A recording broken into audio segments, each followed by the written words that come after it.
In this video, I'm going to show you how to create an app bar and a navigation drawer for your app. So first, let's take a look at our app that we have running.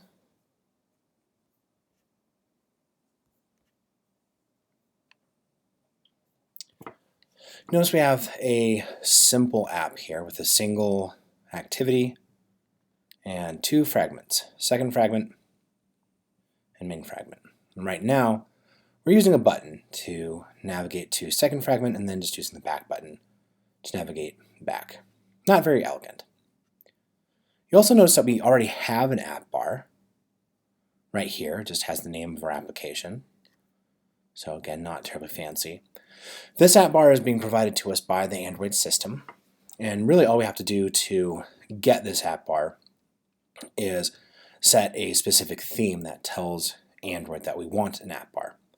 So notice that this app bar doesn't have any options in it. And as it is, we can't customize it. So we're going to make some changes so that we can. So let's go ahead and stop running here. The first step is that we need to tell Android to stop providing us with an app bar. To do that is pretty simple. We need to change our app theme to a theme that is no action bar. Now, you may have this, you probably have this file, styles.xml, that'll be in your values folder and the res folder. You may actually have something supplied specifically in your Android manifest right here.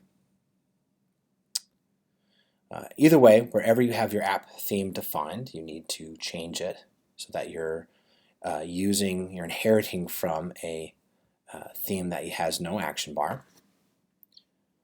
And that has a pretty straightforward effect. We'll take a look at that now. So you see that app bar is now just straight gone away. Right? Android isn't giving us anything. Same functionality, just no app bar. So now let's go ahead and define our own app bar. So first, we're going to create a layout. And we're going to call it appbar.xml. The root element is going to be toolbar, or the Android support toolbar. Then we're going to click OK. Notice this is a pretty bland, plain Jane app bar. Simply defines width and height.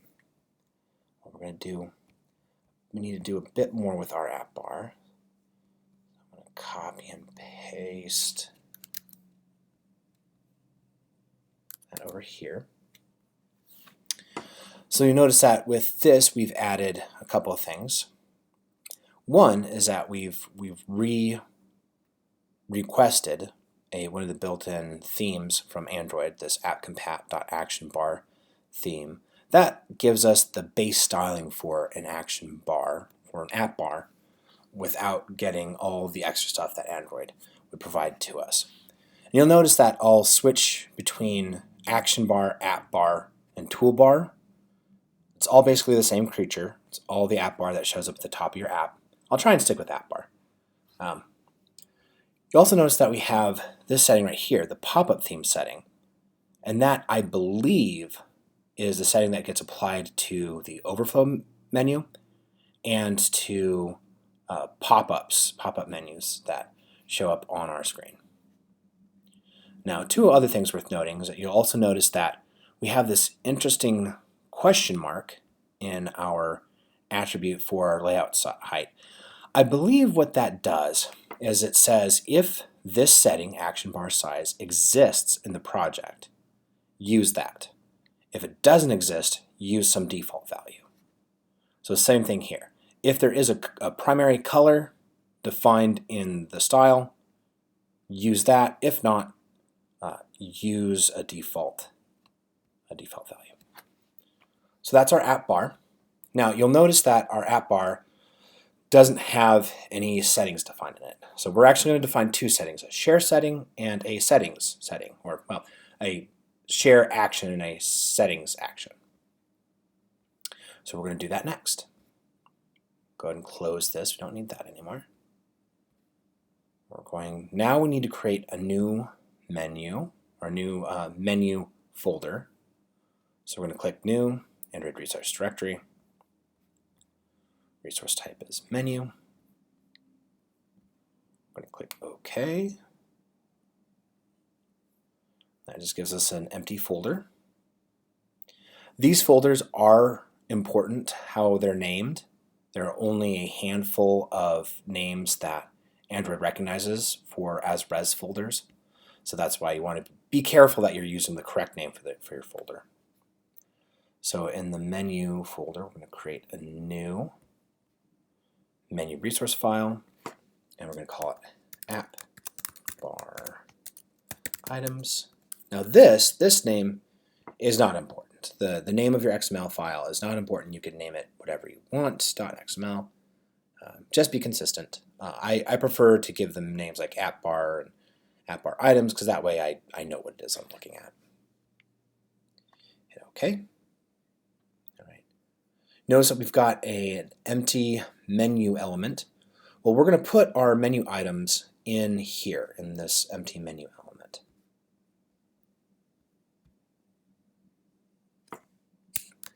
Some more copy paste.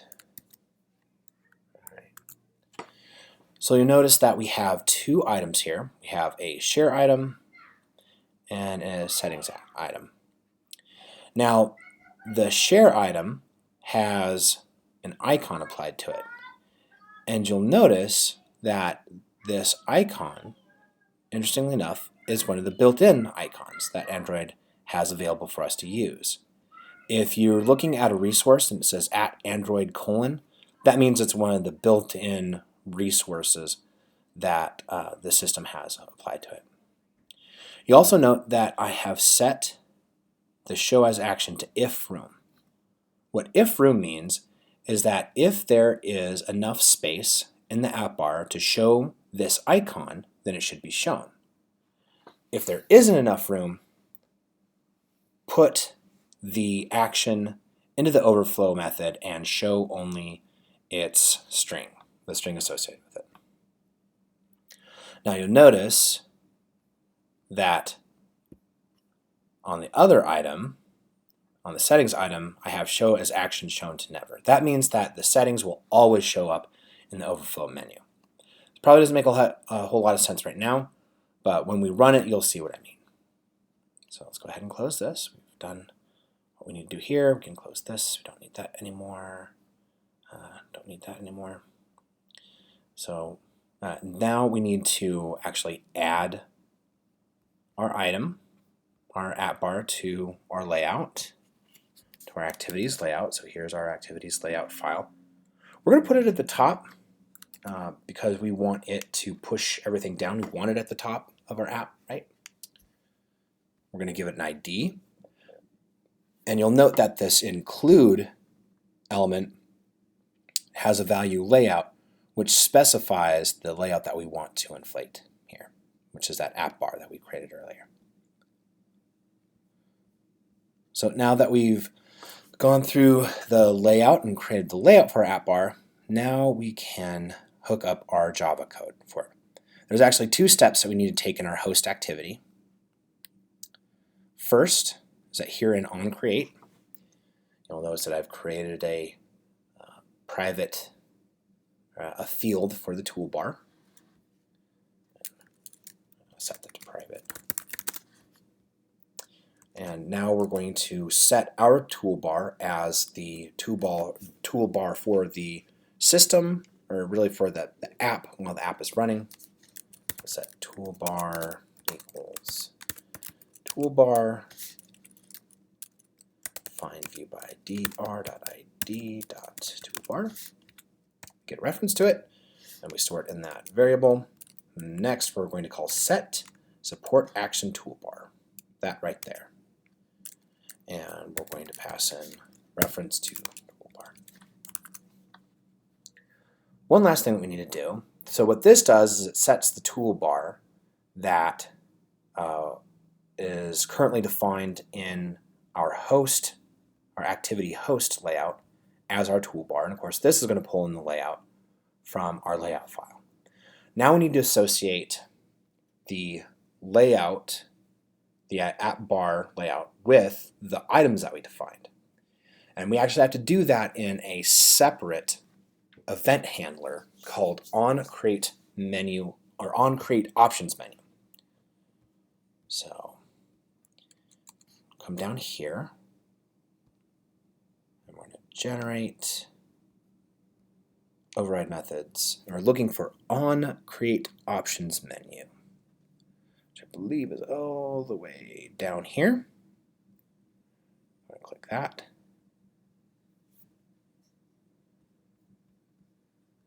And then here, I'm going to call getMenuInflator dot inflate.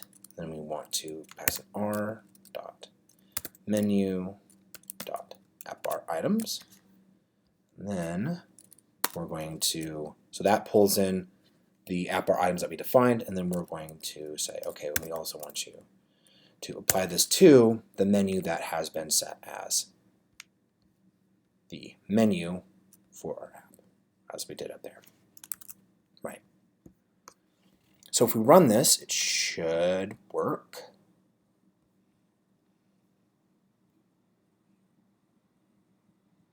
Yay, there we go. We have an app bar, and you'll notice that because we're reusing a theme, a built-in theme, it automatically pulls in our app name. And you know, so we've got a share button, and we've got a settings in the overflow method. So, of course, this is all well and good. We have our app bar, but it's not actually doing anything when we click the buttons. Well, that's a pretty easy fix, actually. We're going to implement another override. In this case, it is the, oh, no, don't go away.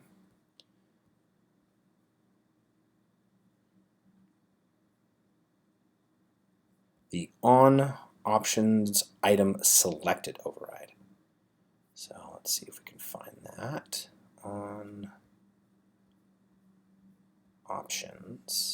onOptionsItemSelected, right there.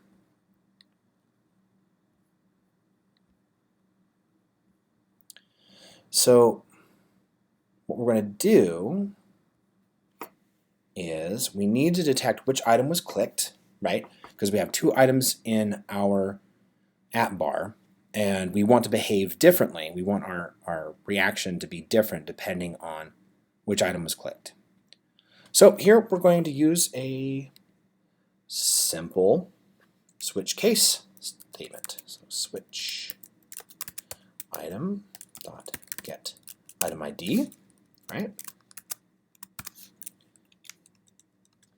And now we have to return some default value, and for that we're going to return the super. Now you'll notice that this method expects a Boolean to be returned. I believe the Boolean just indicates process operation success.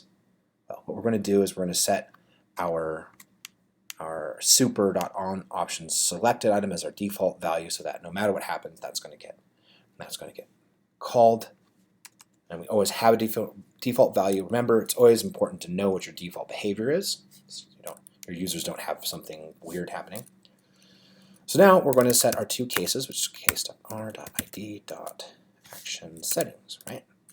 So this is if the user clicks the settings button in that overflow. So I'm not going to do anything fancy here. I'm just going to create a toast. So toast edit toast equals toast, make toast, man, make me hungry. Make text, that's right. Make me hungry here.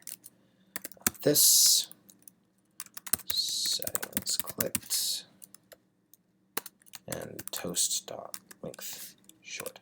So this final this final constant value just defines a time period, for a time duration for the toast to be shown. Then we're going to show our toast. And then, of course, we're going to return value. And then finally, case r.id action share. Let's go ahead and put a space here. We're going to make a different toast. So in this case, let's do, all right, already defined in this space. So we're going to do that.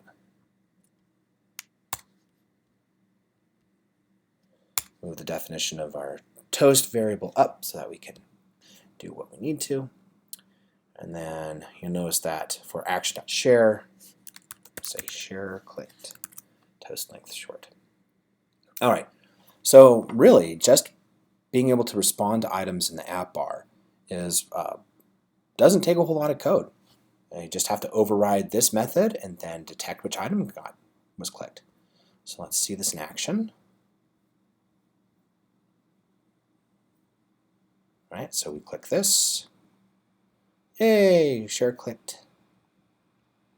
Settings clicked. So app bar, pretty straightforward. Now, as we discussed in class, AppBar and fragments are often used in combination with the navigation drawer. And the navigation drawer is a component of ViewGroup that's going to slide in from the left or show up when we hit like a hamburger menu up here that allows us to navigate between different fragments in our app. Typically, that's how it's used, is for navigating between fragments. Building the navigation drawer takes a bit more setup, so I'm going to go through that slowly. Go ahead and stop this. And one of the first things we're going to want to do is we are going to download some icons, some material design icons that we're going to use for our drawer, for our navigation drawer items. So to do that, we actually come here to the material design site that Google has provided, and you'll notice that there are a bunch of icons here that you can download. So I'm going to download the bug droid here.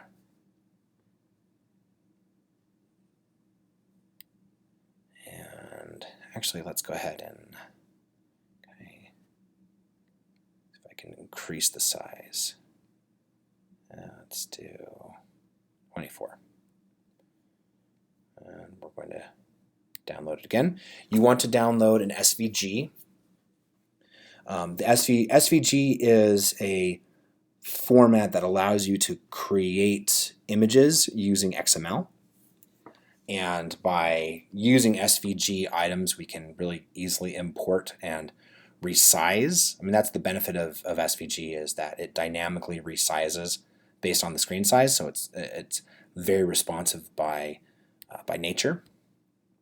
So we're going to do that, and then let's do home. Download the SVG. All right. So now I've downloaded my two icons I'm going to use. Now I need to import them into Android Studio.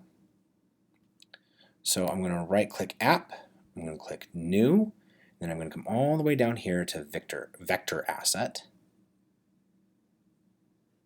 I'm going to click Local File. So this is going to do our import. This,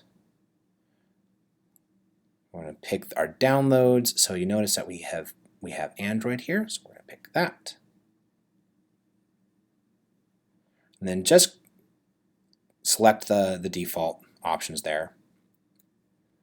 And you'll know that it has worked when it shows up here in the drawable folder. I'm going to do that again for our home. New Vector Asset. Open folder, baseline home, next. All right. So we've now imported two different icons that we've downloaded from the material design site, and we'll be able to use those in our navigation drawer. Now we got to go and actually build the navigation drawer. So like the app bar, we're going to create a layout for our navigation drawer, and then we're going to define the items that go in it. So let's start by creating the layout.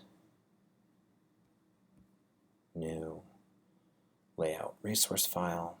We're going to call it NavDrawer.xml. And as our root element, we want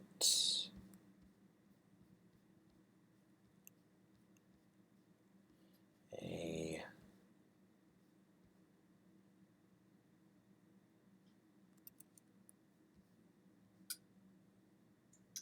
wait, no, that's not what we want to do.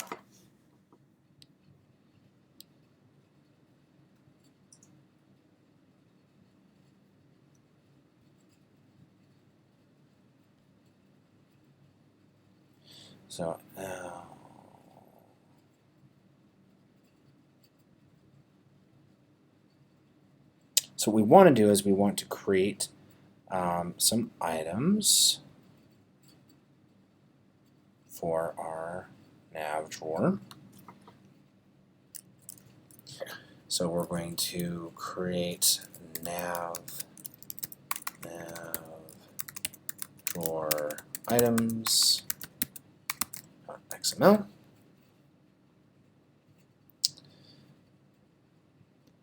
And then in our nav drawer items, we're going to add two items. Item Android ID equals plus ID, let's call it nav home, and then Android icon. So here's where we're going to use those icons that we just downloaded. So at drawable home, and then Android title. Of course, if we were building a real app, we'd use the string resources, but I'm just going to use title. Then another item, Android ID at plus ID Android, or nav Android, yeah, nav Android, and then Android icon equals at drawable. We want to pick that other icon that we downloaded. And then Android title equals Android. All right. So we defined the item that are going to go into our nav drawer. And next, what we're going to do is we need to change the XML of our activity so that it will support the nav drawer. And this is actually pretty straightforward. So what we're going to do, we're going to come up here and we are going to create a new, we're going to nest this layout that we've already defined inside of a drawer layout, like so.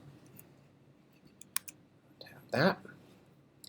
Now we want our nav drawer to show up on top of our fragments. So in order to do that, let's go ahead and delete this right here. So in order to do that, we want to put it as the last item in this layout. The thing to understand about layouts is that the items that are added last are the things that show up on top. So if you have two items in your layout, two text views, or in this case a nav drawer and a fragment host, defining the same layout and that they are siblings to each other, that means they have the same parent, the one that is added last is on top. So that is why we want our navigation view to be on top.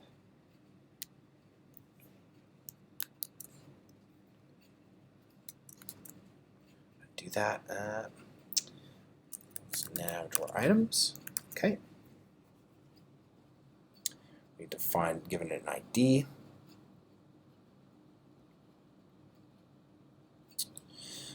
So, and for this right here, we're going to change our linear layout to a frame layout, which is just typically what you see as a fragment host inside of a drawer layout.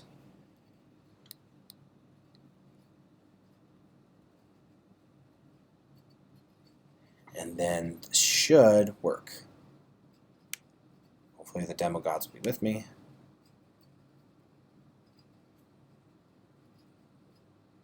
All right, here's our app. You're probably saying like, wait a minute, I don't see any drawer. Why is it not there? It's because you have to slide in. Come on, come on. You have to slide in from the right. It is not,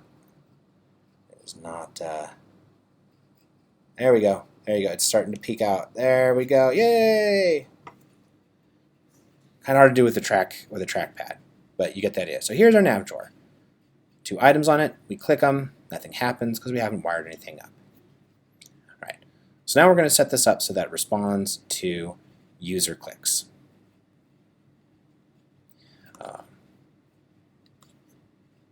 First thing, actually, let's set up so we don't have to go through all of that difficulty just to get it to show up.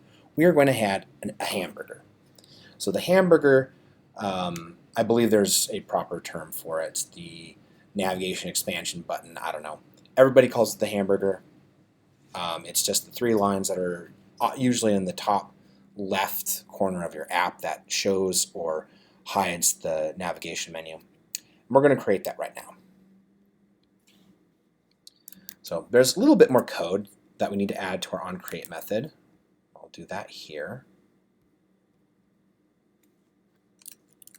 Let's do add all of our imports. And then let's do private drawer layout drawer. Then you'll notice that we need to create two strings, open drawer and close drawer.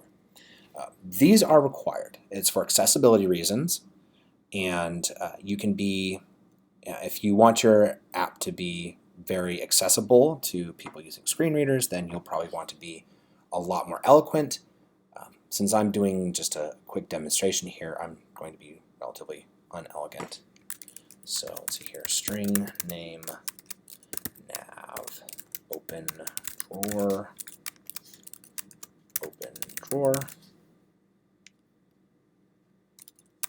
and string name nav close drawer. Let's see, close drawer. All right, hopefully those red squiggles should now be gone. Yep, there we go. So let's go ahead and run this again. Make sure that it worked. Hey, look at that. We have a toggle button. We have a hamburger, so we can open our menu and close our menu. Right. So last thing what we need to do in order to make it clickable is that we need to create a click handler for the navigation view. And to do that, we very simply are going to implement another interface. So in this case, the navigation view dot on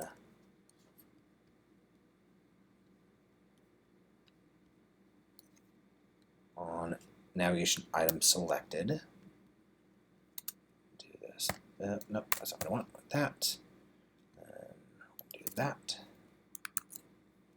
We need to import navigation view. Come on.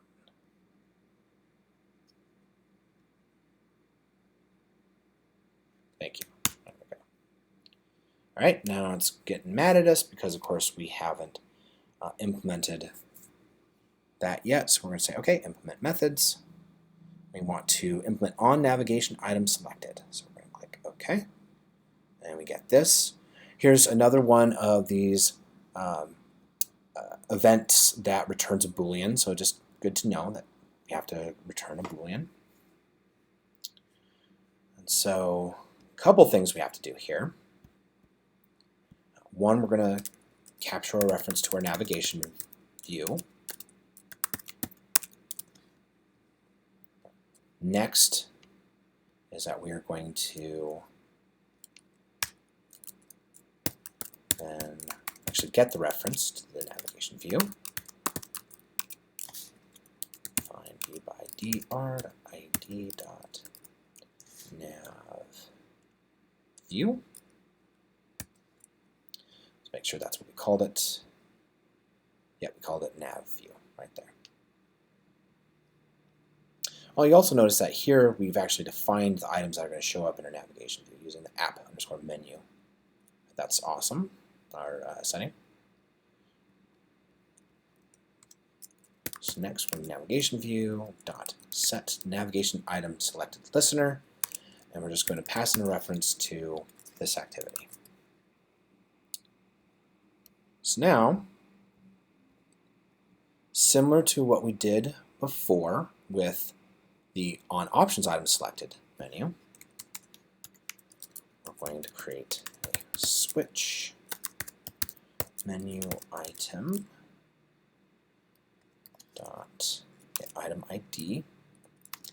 Use a switch statement, and then we are going to switch based upon the two items in our code. So case r.id nav home.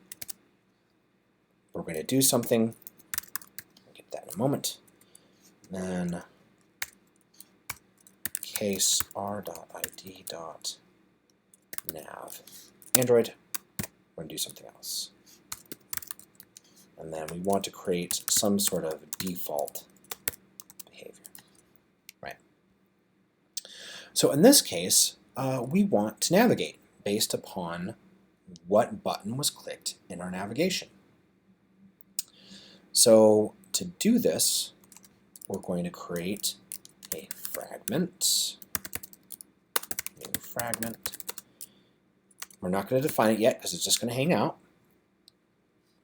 So if our new fragment, if they click home, we want that to be a new main fragment. And if the user clicks Android, we want that new fragment to be a new second fragment. And as our default behavior, we're going to do nothing. Actually, as our default behavior, I take that back, we're going to go back to the main fragment. Change my mind. Always want to keep in mind what your default behavior is. All right? So we've now created the new fragment, and we're ready to create, to add the actual fragment swapping code. So I'm just going to come up here, borrow this code right here. Mind you, I'm borrowing the code. I probably could refactor, in fact, probably should refactor this activity so that I only swap fragments using swap fragment. But for now, I'm going to have some ugly code reuse, some ugly copy paste code here. And now you'll see we have it set up so that when a navigation item is clicked, we create a new fragment. We then get a reference to our support fragment manager, and we create a transaction, and then we commit the transaction. All right, so let's go ahead and watch this action. So here we are in our application. Click the nav drawer, click Android, and that brings up second fragment. Then we come here, click title, back to main fragment. Oh, you may have noticed that the drawer isn't closing when we click something. That's because I've left some code out. That's easy enough to do. We're going to say drawer.close drawer and gravity compat.start. Let's try this again. So then we'll click Android. There we go. Now we have this really nice navigation scheme. Okay, so in this video you've watched me create an app bar and then add event handlers to the app bar. And then I've created a navigation drawer and then added event handlers to the items in the navigation drawer. Specifically in the navigation drawer, I've added items, I've added code that allows you to move from one fragment to the next. I hope this helps you with your homework. If you have any questions on the video, please feel free to contact me, and I will see you in class.